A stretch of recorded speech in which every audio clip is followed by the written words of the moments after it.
এপ্রিলের সকাল, রান্নাঘরের উষ্ণতা আর পরিবারের ভালোবাসা। আজ সানজিদার দিন শুরু হলো বাড়ির সবচেয়ে প্রাণবন্ত জায়গা, রান্নাঘর থেকে। জানালার ওপাশে শিউলি গাছের গোলা, সব মিলিয়ে এক ঘরোয়া উষ্ণতা। মায়ের ব্যস্ত হাত আর গরম রুটির সুবাস রান্নাঘরকে জীবন্ত করে তুলেছে। মায়ের কাছে থাকা মানে এক ধরনের শান্তি।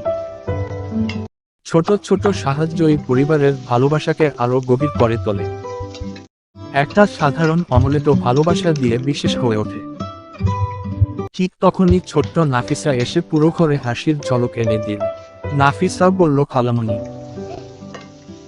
শিশুর ছোট্ট আবদারি ঘরকে আরো উষ্ণ করে তোলে। নাফিসা বলল, আমার ডিমে অনেক গোলমরিচ দিও। একসাথে বসে নাস্তা করা, এটাই ঘরোয়া সুখের সবচেয়ে সুন্দর মুহূর্ত। সানজিদা বুঝতে পারল, সুখ মানে পরিবারের সাথে কাটানো এই ছোট মুহূর্তগুলো। ঘরের রান্নাঘরেই সবচেয়ে বেশি সুখ লুকিয়ে থাকে।